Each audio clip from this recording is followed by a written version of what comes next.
यूं ही कुछ साल पहले की बात है। एक गांव में अब्दुल नाम का आदमी रहा करता था। उसके पास बहुत सारे ऊंट थे।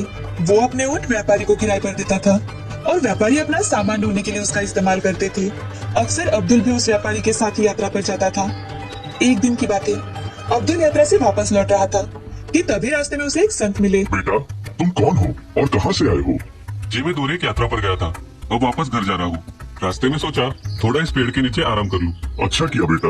तुम क्या काम करते हो? जी मेरे पास कुछ ऊँट है जो मैं व्यापारियों को किराए पर देता हूँ। तुम्हारे घर में कौन कौन रहते हैं? जी मैं, मेरी पत्नी और मेरे 2 बेटे। क्या घर में सब सही चल रहा है? जी नहीं, मेरे घर में तो पैसा टिकता ही नहीं है। हमेशा मेरा और मेरी पत्नी का झगड़ा होते रहता है। ऐसा कहकर दोनों बातें करने लगे और बातों बातों में ही उन दोनों के बीच में दोस्ती हो गई।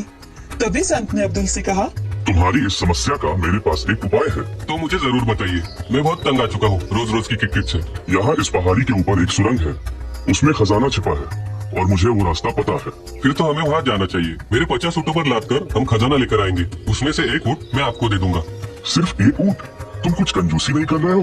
अगर तुम मुझे अपने आधे ऊँट दोगे तभी तो मैं उस खजाने तक पहुँचाऊंगा। अब संत अब्दुल को उस खजाने की ओर लेकर गए। उस सुरंग में घुसते ही अब्दुल की आंखें चमक उठी। उसमें बड़े बड़े सोने के घड़े और ढेर सारा धन था। चलो इसे बोरियों में भर के ऊँट पे रखते हैं। अब्दुल ने जल्दी जल्दी बोरियां भरकर ऊंट पर रखना शुरू कर दिया कि तभी वहां पर एक सोने की पतीली में एक लकड़ी की डिब्बी थी जो कि संत ने उठाकर अपने जेब में रख दी। ये देखकर अब्दुल मन ही मन हंसने लगा। इतना सारा धन देखकर अब्दुल के मन में लालच पैदा हो गया और संत को आधे ऊंट देने के बाद उसे हजम ही नहीं हो रही थी। तभी अब्दुल संत से, जी आप तो संत है, आपको इस खजाने की क्या जरूरत, और वैसे भी इतने ऊँट आपसे संभाले नहीं जाएंगे। ठीक है, ये सब तुम अपने साथ लेकर जाना, लेकिन एक बात ध्यान रखना, इस धन को तुम गरीबों में बांट देना। अगर तुम ऐसा करोगे तो तुम्हारे पास धन आएगा। जी ठीक है। अब अब्दुल की नजर उस लकड़ी की डिब्बी पर पड़ती है तो अब्दुल, क्यों ना आप उस लकड़ी के डिब्बे को मुझे ही दे दो। ठीक है, इसे भी रख लो मेरे दोस्त। ऐसा कहकर संत ने उस डिब्बी को अब्दुल को दे दिया। अब्दुल ने उसे खोलकर देखा तो वो हंसने लगा और वो संत से, इसमें तो मरहम है, मैं इसका क्या करूँगा। अगर तुम इस मरहम को अपनी बाई आंख पे लगाओगे तो तुम्हें और सभी छिपे खजाने दिखने लगेंगे, लेकिन अगर गलती से भी तुमने दाई आंख को छू लिया तो तुम हमेशा के लिए अंधे बन जाओगे और वापस कभी नहीं देख पाओगे। अरे वाह, ये तो बहुत ही बढ़िया है। अब अब्दुल अपने रास्ते निकल पड़ा। इतना सारा खजाना और संत ने मरहम के बारे में बताई हुई बातें सुनकर अब्दुल के मन में लालच पैदा हुआ। अब्दुल को संत ने बताई हुई बातें झूठी लगने लगी तो वो मन ही मन, अगर मैं अपने दोनों आंखों पे ये मरहम लगाऊं तो मेरे पास और भी धन आएगा और दुनिया में सबसे ज्यादा धनवान मैं बन जाऊंगा। ऐसा सोचकर अब्दुल ने अपनी दोनों आंखों पर मरहम लगाया और वो झट से अंधा हो गया। वो एक ही पल में भिखारी बन गया। अब उसे संत की बातें समझ में आ रही थी, लेकिन अब वो कुछ नहीं कर सकता था। इस कहानी से हमें ये सीख मिलती है कि अगर ज्यादा का लालच करो तो हमारी झोली हमेशा के लिए खाली हो जाती है। लोग कहते हैं कि जंगल की खासियत उसका गहरापन और खुलापन होता है, जिसके चलते पशु पक्षियों को रहने का बसेरा मिल जाता है। एक ऐसा बसेरा जिसमें उन्हें किसी बाहर वाले का डर ना हो। पर चांदनगर के जंगल की बात कुछ और ही थी। वहाँ किसी भी पशु पक्षियों की आवाज नहीं गूंजती थी। पर हाँ, एक चीज के लिए वो जंगल खौफ का ठिकाना बन गया था। वहाँ गया कोई भी इंसान कभी वापस नहीं आता था और जो भी आए वो जल्दी मृत पाए गए। उसी जंगल पर विचार विमर्श करते हुए वजीर अपने साथी कुंदन से, पता है कुंदन, कल सज्जन सिंह जंगल में गया था, अभी तक वापस नहीं आया। अरे क्या कहोगे अब ऐसे इंसानों के बारे में? किसने कहा था उसे पीकर लोगों से शर्त लगाने को? क्या तुम सही में इस अंधविश्वास को मानते हो कि ये जंगल श्रापित है? कोई पागल ही होगा जो इस बात को नहीं मानेगा। कुंदन वजीर की तरफ देखकर मुस्कुराया। वजीर जानता था कि गांव में बहुत ही कम लोग हैं जो ये मानते थे कि जंगल से लोगों के गायब होने के पीछे और उनके मृत पाए जाने के पीछे कोई अच्छा भी कारण था। तो उसने तय किया कि वो उस जंगल में जाकर इस बात का पता लगाएगा। उसने अपने साथ जाने के लिए कई सारे लोगों से बात की, पर कोई उसके साथ जाने के लिए तैयार नहीं हुआ, कुंदन भी नहीं। तुम्हें साथ नहीं आना तो मत आओ, पर देख लेना, मैं इस पहेली को सुलझा कर ही वापस लौटूंगा। लेकिन ये वजीर के आखिरी शब्द साबित हुए, क्योंकि इसके बाद वजीर को वापस कभी किसी ने नहीं देखा। मैंने कहा था भाई तू मत जा, पर तूने मेरी एक ना मानी। अरे कम से कम इस अर्जुन का तो सोच लिया होता। अर्जुन वजीर की इकलौती औलाद थी और अर्जुन का भी वजीर के सिवा कोई नहीं था। इस घटना के बाद कुंदन ने अर्जुन को गोद ले लिया और उससे कहा, अर्जुन, मैं तुम्हारे पिताजी की कमी तो पूरी नहीं कर सकता, पर मुझे तुम अपना चाचा समझ लेना और मेरे घर को अपना घर।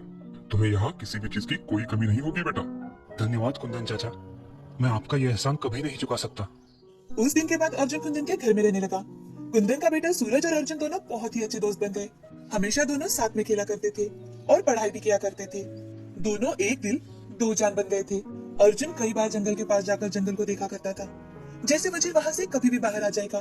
ये सब देखकर सूरज ऐसे समय पर उसे सांत्वना दिया करता था और दोनों घर वापस आ जाते थे। ऐसे ही 12 साल बीत गए। दोनों बच्चे अब युवा बन गए थे।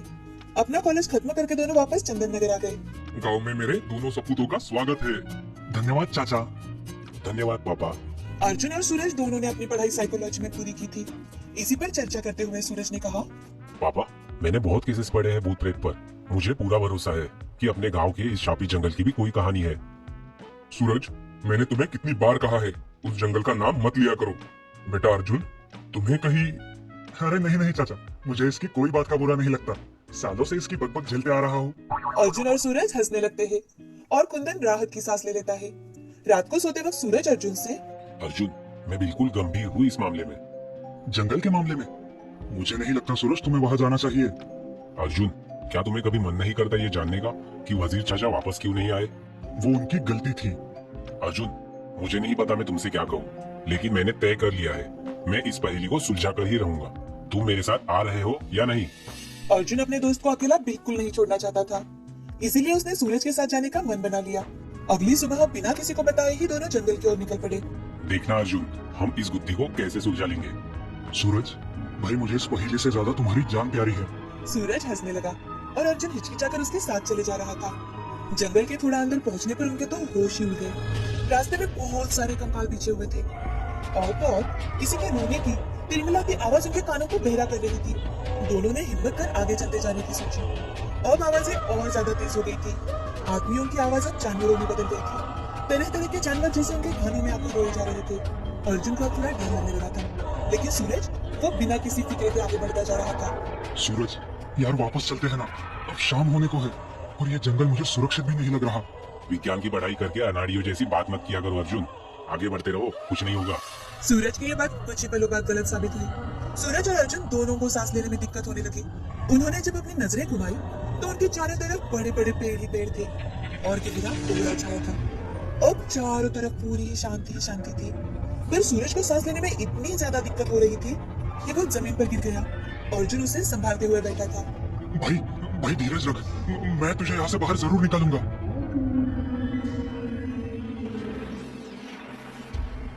तुम निकालोगे बाहर? खुद की हालत देखी भी है या नहीं? हाँ? तुम कौन हो? मैं यही जंगल हूँ जिसे चांद नगर के लोगों ने बेरहमी से खत्म कर दिया। तुम्हारे लोगों ने खत्म कर दिया। तुम कहना क्या चाहती हो? 70 साल पहले ये जंगल बहुत से पशु पक्षियों का घर हुआ करता था, जहाँ सभी जानवर संतोष से भरा जीवन व्यतीत करते थे। परंतु जंगल में पाए जाने वाले धातुओं के खातिर तुम्हारे लोगों ने पशुओं की हत्या शुरू कर दी। वे जानते थे कि हम जंगलवासी अपने घर को उजाड़ने नहीं देंगे और इसीलिए उन्होंने चुन चुन कर सभी जानवरों को बेरहमी से मौत के घाट उतार दिया। यहाँ बहुत सी जगहों पर आग लगा दी। प्रकृति का हिस्सा होकर भी मनुष्य लालच की आंधी में बह गया। कोई नहीं बचा यहाँ, कोई नहीं, ना ही कोयल, ना ही शेर और ना ही मछलियाँ। सभी के मन से उठे दर्द का रूप हूँ मैं। यहाँ आए हर एक मनुष्य को मैंने जानवरों की पीड़ा महसूस कराई है और उन लोगों को मौत ज्यादा अच्छी लगी, यहाँ तड़पने के बदले। तो इसका मतलब? अर्जुन की आंखें भर आई। उसे गुजरे सभी लोगों की तथा जानवरों की पीड़ा महसूस हो रही थी, पर वो जानता था कि सूरज को वो अभी भी बचा सकता है। मुक्ति? आप लोगों को मुक्ति कैसे मिल सकती है? ये जंगल तब तक शापित रहेगा जब तक यहाँ के एक एक जीवों का अंतिम दाह मनुष्य नहीं कर देता। तुम निर्दयी हो, जाओ, मैं तुम्हें एक मौका देती हूँ, जाके सारे गांव वालों को ये उपाय बता दो। अगर तुम यहाँ से जीवित निकल पाए तो अर्जुन ने तुरंत ही सूरज को कंधे के बल उठाया और दौड़ने लगा। उसे पता था कि एक पल की देरी भी उसके मौत का कारण बन जाएगी। अर्जुन की सांसें फूल रही थी और आंसू बहे जा रहे थे। उसे अब समझ में आ रहा था कि आखिर उसके पिता क्यों कहते थे कि दुनिया का अंत हो सकता है, पर इंसान की जिज्ञासा और लालच का नहीं। अर्जुन के पैर डगमगा रहे थे। चलो बेटा, मैंने तुम्हारी सारी बातें सुन ली थी। इससे यहाँ के मासूम जानों को अगर शांति मिलती है तो हमें यहाँ से जल्द बाहर निकलना होगा और लोगों को ये सारी बातें बतानी होगी।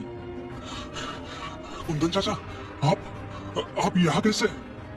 मैंने एक बार गलती की थी, मेरे दोस्त वजीर को अकेले जाने देने की। अब मैं अपने दोनों बच्चों को खोना नहीं चाहता था। इतना सुनते ही अर्जुन बेहोश हो गया। उसकी आंखें खुलने पर उसने देखा कि वो और सूरज जंगल के बाहर गिरे थे, पर कुंदन उनके साथ नहीं था। बस उसकी कमीज का एक टुकड़ा अर्जुन ने पकड़ रखा था। कुंदन चाचा, आपने ये क्या कर दिया? अर्जुन रोने लगा और उसने बेहोश सुरेश की तरफ देखा और कहा।